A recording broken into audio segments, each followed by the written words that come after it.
Сега ще ви срещна с едно момче, чиято житейска история е като филмов сценарий. Той е на 25, но тръгнал на училище чак на 11 години.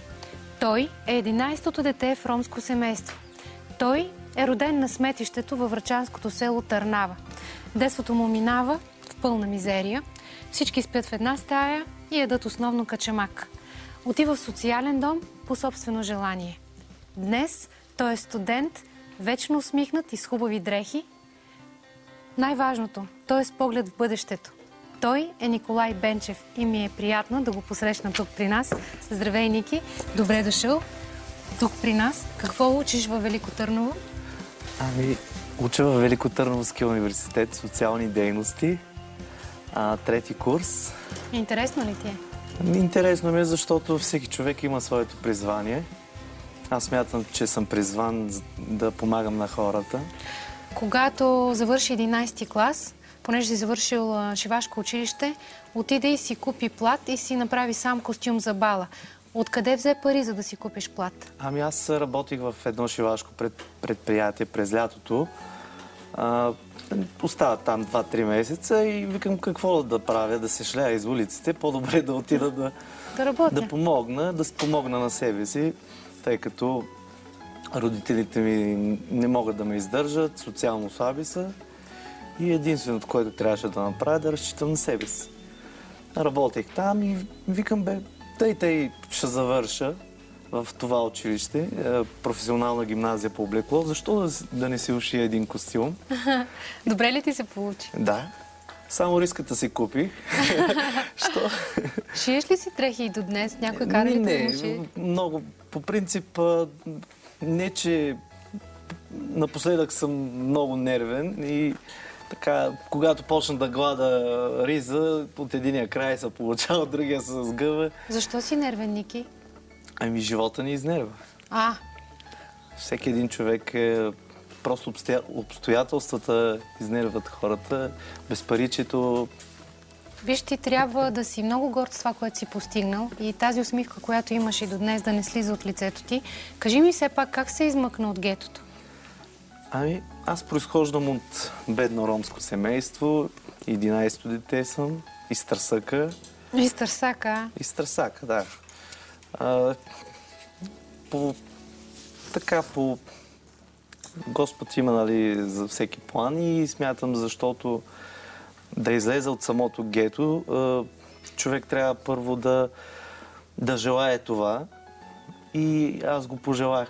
Макар и несъзнателно, но го пожелах. Това, което казах и в анонса, като те обявях преди малко, ти си имал идея за това, поглед в бъдещето. Да. Знаете, че каквото е драснато, няма как човек да избегне от това. И така, тръгвам на 11 години в първи клас. Обаче помагах в село. Аз съм от село Търнава, едно селце до Бяла Слатина. И помагах там на една съседка за животните. И един ден стана въпрос, искаш ли да ходиш на училище. Викам, какво е това училище сега? Обаче вътрешно чувствах, че нещо хубаво, че ще ме промени, че ще ме направи нов човек и който вида по улиците, мали, ще хода на училище. Радост голяма. Да. Имах желание. А преди това не беше ли казал на майка ти и баща ти? Пуснете ме, майко, на училище. Никой не ми е говорил за училище. Вкъщи не се говореше за училище. Какво е това да учиш, какво е това да си образован. Предварителният разговор, уважаеми зрители, Ники ми сподели, че книгите, които успявал някак да си купи, ги е криел при една съседка, защото ако били от тях, ще ли са да бъдат използвани за подпалки. Къде си криеше книгите? Имаше една бабка, тя не е между живите. Баба Екатерина. Тя, след като обстоятелствата вкъщи станаха непоносими, аз на 16 години избрах да отида в институция, дом за деца лишени от родителски грижи. Сам отида и се представи. И те те взеха. Защото ако не бях отишъл в дома, щях да отпадна от училище, най-вероятно щях да паса кравите в село и щях да работя на този за 5 лева, на оня за 5 лева. И доброволно отиде в дом за деца? Ами казах на бившата ми класна, една вечер вкъщи родителите ми бяха пияни и казват, кой на където види, търсете си да ядете. И така бях изгонен от вкъщи. И нямаше къде. Цяла вечер се скитах из улиците, плаках. Беше неделя срещу понеделник. Мина неделя и ето, дойде понеделника, на другия ден и разказвам на класната и тя вика, Ники, няма да те оставим така, ще ти помогнем. И така написаха дете в риск и отидох на 16 години в дом. Дете в риск? Да, в Бърдарски геран, вие сте била там. Да, бяхме, снимахме банатските българи. Да. О, каква трогателна е твоята житейска история. Никой не може да избяга от... С някакъв, усещам те, с някакъв упрек все пак говориш срещу вашите, колкото и да ги обичаш, вероятно. За какво все пак искаш да им благодариш? Както и в Библията пише, обичай майка си и баща си, почитай родителите си. Все пак, че не ги виня за нищо. Нали, може да имат, всеки няма хора безгрешни, всеки греши, но това, което искаме, от тук насетне, което аз трябва да направя, да не повтарям тяхната грешка. Техните грешки. Да. Каза ми, че като малък най-много си обичал да ти подаряват книги. Да. Ти нямаше нищо.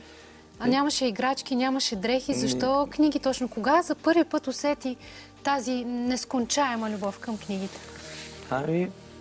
Когато тръгнах в първи клас и така много голям интерес проявих към книгите, викам, това е начин да се измъкна от блатото и да се образовам и да докажа, че може. Когато човек иска, наистина се получава. Дори да си роден на сметището. Аз тази сутрин избрах една от моите книги. Много искам да ти подаря книга. Тя е история на любовта. Чел ли си я? Не съм я чел, но с удоволствие ще я прочета. Заповядай, искам да срещнеш най-великата, най-възторжената любов, която някой ден да опишеш книга. Аз от време на време, пиша. Да, знам, че пишеш. Пиша поезия. Споделям чувствата си, емоциите, вълнения. Това, което чувствам, го изразявам на белия лист. Следващия път, като те поканим, ще ми донесеш, надявам се, първата си стихосбирка. Да. Много ми е хубаво да те слушам и може би искам чрез теб да кажем на всички хора, има начин, стига да има желание. Стига човек да иска, няма невъзможни неща. Докъде искаш да стигнеш, момче? Докъде... Искам след като завърша висшето образование, след като си взема дипломата, да работя в институция, било ли то свързано с деца в риск, в социално подпомагане, да помагам на хората, защото миналата година бях в едно село, близко до Търново, Килифарово. И тогава по време на наводненията, вътрешно нещо макар, трябва да ходиш да помагаш. Да помагаш. И аз навих други приятели и доброволци към центъра Малипе. И отидохме и помагахме на хората в продължение на 2 седмици, в които почивах. Реших вместо да си седа в общежитието, реших да отида да помогна, защото съм добър. Виж, най-удовлетворяващото чувство на света е да помагаш. Да. Така че поздравления за всичко това, което правиш. Знам, че и пееш, въпреки че времето ни свършва. Няма да те карам, знам, че те е срам. Добре, няма да те карам да пееш. Да ми кажеш обаче, коя е любимата ти българска песен? По принцип аз слушам естрада. По принцип човек не се ограничава, когато слуша музика. Особено пък ромите, те са музикални. Да. И слушам назад, Моми Калинова, естрада, поп, джаз, всичко. Добре, значи остани сега с нас, защото ще те срещнем с автора на едни от най-големите български хитове и съм сигурна, че ще ти бъде интересно. Както на мен ми беше интересно да се срещна с теб. Надявам се и на нашите зрители да е било така. Ще те чакаме с твоите следващи проекти тук отново в студиото.